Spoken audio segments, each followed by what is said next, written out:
Welcome to CoreLogic's housing market update for October 2021. CoreLogic's National Home Value Index rose another 1.5% last month, taking Australian housing values 17.6% higher over the first 9 months of the year and 20.3% higher over the past 12 months. The annual growth rate is now tracking at the fastest pace since the year ending June 1989.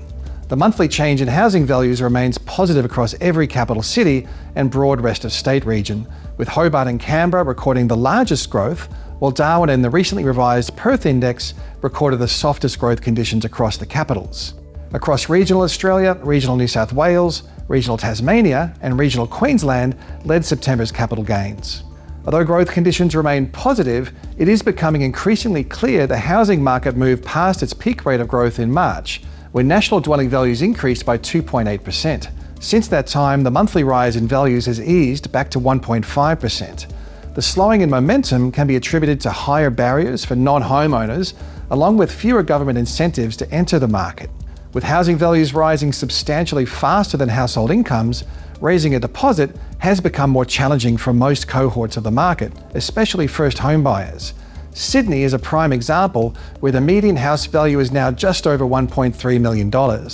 In order to raise a 20% deposit, the typical Sydney house buyer would need to raise about $262,300. Existing homeowners looking to upgrade, downsize, or move home may be less impacted, as they have had the benefit of equity that's accrued as housing values have surged. The slowdown in first homebuyer activity can be seen in lending data, where the number of owner-occupier first homebuyer loans has fallen by 23% between January and August.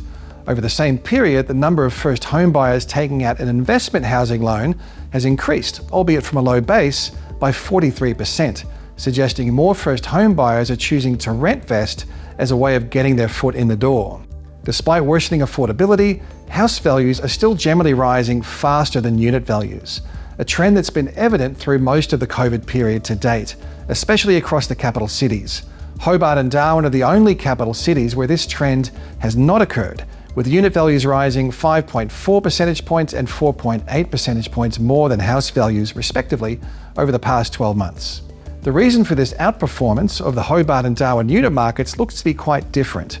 In Hobart, demand is skewed towards a slightly older demographic that may be looking to downsize or looking for lower maintenance housing options against a backdrop of scarce unit supply. In Darwin, the unit sector has moved through a long-running oversupply that has driven housing prices lower.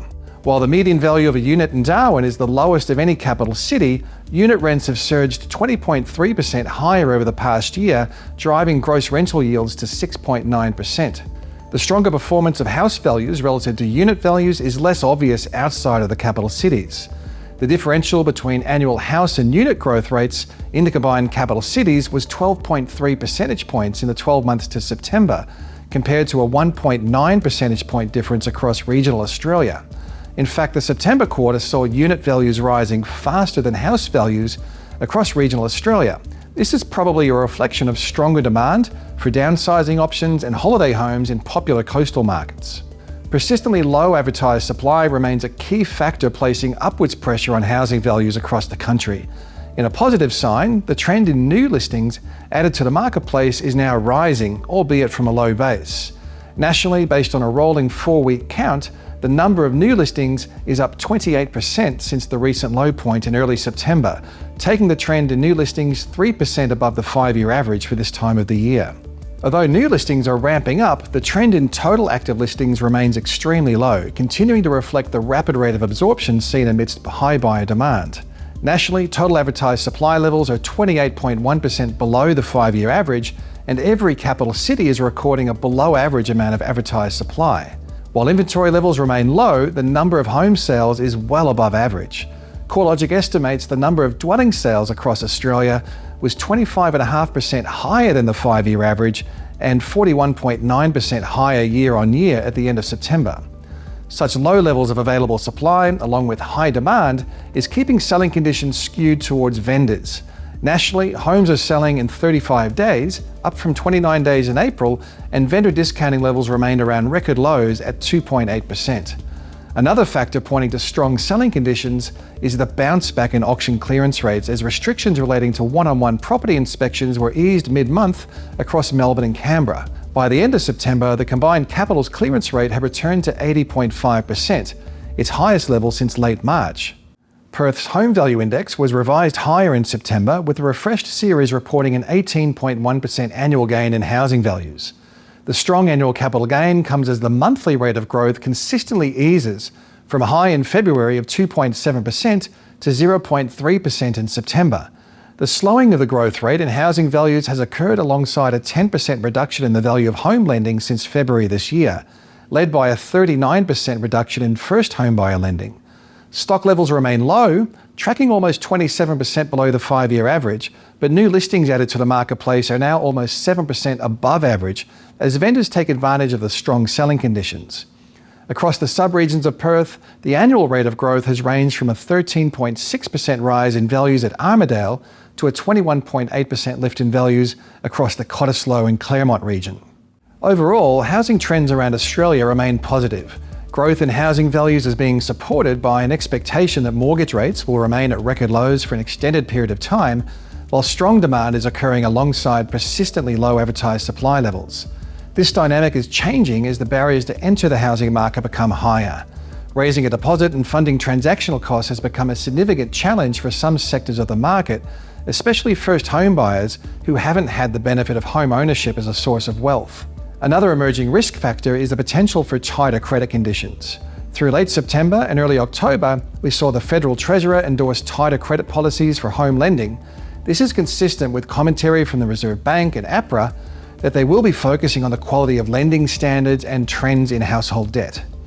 In the year to June, the RBA data showed housing credit increased by 5.6%, alongside National Accounts data showing an income increase of just 1.6% for the same period. Additionally, APRA reported that home loan originations with a debt-to-income ratio of at least 6 comprised 22% of home lending in the June quarter.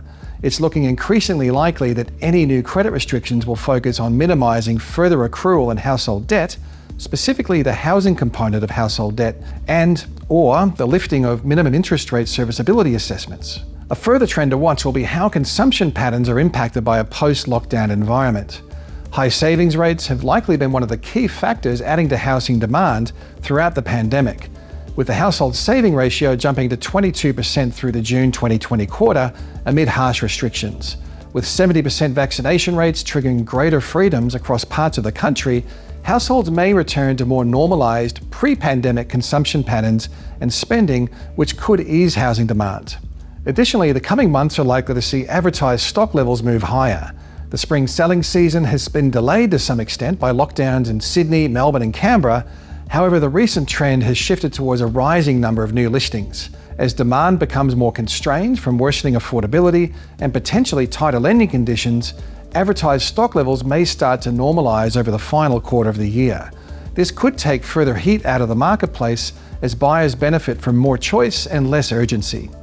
Despite the potential headwinds to house price appreciation, monetary policy remains accommodative of high housing demand. In its latest board meeting minutes, the RBA reiterated the cash rate was unlikely to move higher until 2024. Market momentum remains strong, with monthly growth in housing values nearly 4 times the decade average of 0.4%, while indicators suggest it's still very much a seller's market. It looks like there are plenty of trends to keep an eye on throughout October.